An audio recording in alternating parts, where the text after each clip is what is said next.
ایک ہے کسی کو پکارنا، کسی سے مدد چاہنا، کسی سے کسی کام کے اندر جو ہے کوئی امداد کی خواہش کرنا، جو کہ ہو دنیاوی جو معمولات ہیں، جو عام ہمارے قواعد ہیں، ظاہری مادی اسباب و وسائل کے درجے میں، وہ شرک نہیں ہے۔ میں کسی سے کہتا ہوں مجھے ذرا پانی پلا دو، یہ بھی ایک دعا ہے، استمداد ہے، مدد آپ نے مانگی ہے، اس سے اپنی ایک ضرورت پوری کرنے کے لیے کہا ہے۔ لیکن کیا ہے یہ کہ گھڑا ہے، وہاں رکھا ہوا ہے، وہاں پانی ہے، اس میں سے پانی لائے گا وہ دے دو۔ جو ظاہری قوانین طبیعہ جو ہے ان کے دائرے کے اندر اندر کوئی دعا، کوئی استمداد، کوئی استعانت، کوئی استغاثہ، اس میں کوئی حرج نہیں۔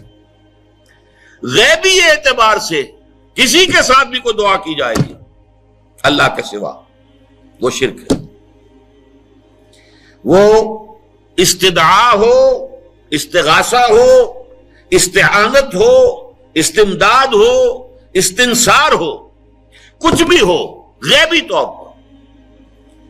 دنیا کے معروف طریقوں میں اور جو ہمارے طبعی قوانین ہیں ان کے دائروں کے اندر اندر مدد مانگنا، اس میں قطعاً کوئی شرک نہیں ہے، توحید ہے۔ البتہ اس میں بھی ایک باریک نکتہ ہے۔ ایک بزرگ تھے جو فوت ہو گئے، انہوں نے یہ بات مجھے جس طرح سمجھائی تھی وہ آج بھی میں ان کا مشکور ہوں کہ دنیا میں عام قاعدے قانون کے تحت بھی کسی سے کچھ کہنا کہ بھائی میرا یہ کام آپ کر دیجئے، آپ کر سکتے ہیں، ایک دفعہ کہنا جائز ہے، دوسری مرتبہ یاد دلا دینا کہ شاید بھول گئے، وہ بھی جائز ہے، تیسری مرتبہ کہنا شرک ہو جائے گا۔ تم نے یہ سمجھا ہے کہ تمہارا کام یہی کر سکتا ہے، کام کرنے والا تو اللہ ہے۔ لا فاعل فی الحقیقت ولا مؤثر الا اللہ، حضور نے فرمایا کہ اگر تمہیں جوتا باندھنے کا تسمہ درکار ہو تب بھی اللہ سے مانگو، کسی کے سامنے سوال کا جو ہاتھ جو ہے وہ دراز نہ کرو۔ اللہ نے تمہیں ایک عزت نفس دی ہے، اس عزت نفس کو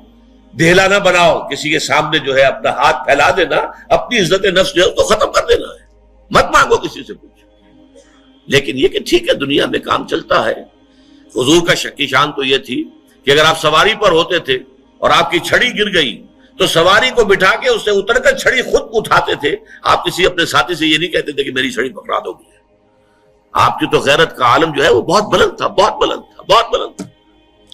لیکن دنیاوی عام طریقے سے یہ کہ ٹھیک ہے بھئی آپ ایک کام ہے آپ کر سکتے ہیں، یہ کر دیجیے، اس نے کہہ دیا ٹھیک ہے میں کروں گا، پھر بھول گیا یا کچھ اور ہوا، دوسری مرتبہ یاد دہانی کرا دی، تیسری مرتبہ جو ہے انہوں نے کہا کہ پھر اس میں شرک کی بو آنے لگتی ہے کہ معلوم ہوتا ہے کہ آپ نے سمجھا ہے کہ اسی کو اختیار حاصل ہے، یہی مقتدر ہے،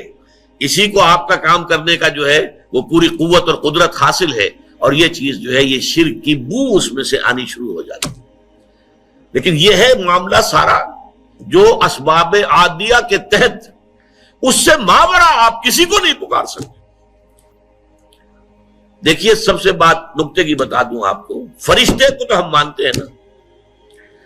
حضرت شیخ عبد القادر جیلانی رحمۃ اللہ علیہ کی روح ہے یا نہیں ہے، سنتی ہے نہیں ہے، حاضر ہے کہ نہیں ہے، ناظر ہے کہ نہیں ہے، 100 اختلاف ہو جائیں گے، اختلافات کی تو گنجائش ہے نا۔ فرشتہ ہے یا نہیں ہے، وہ تو فرشتہ تو ہے، آپ کے دونوں کندھوں پہ بیٹھا ہوا ہے، کرامن کاتبین ہے کہ نہیں ہے، یرسل علیکم حفظہ، آپ کے جو باڈی گارڈ اللہ فرشتہ نہیں بھیجتا، لیکن آپ فرشتے سے بھی نہیں کہہ سکتے کہ میرا یہ کام کرو۔ فرشتے کے وجود پہ تو کوئی شک نہیں ہے، یا جبرائیل میرا یہ کام کرو، قطعاً نہیں، غلط، شرک۔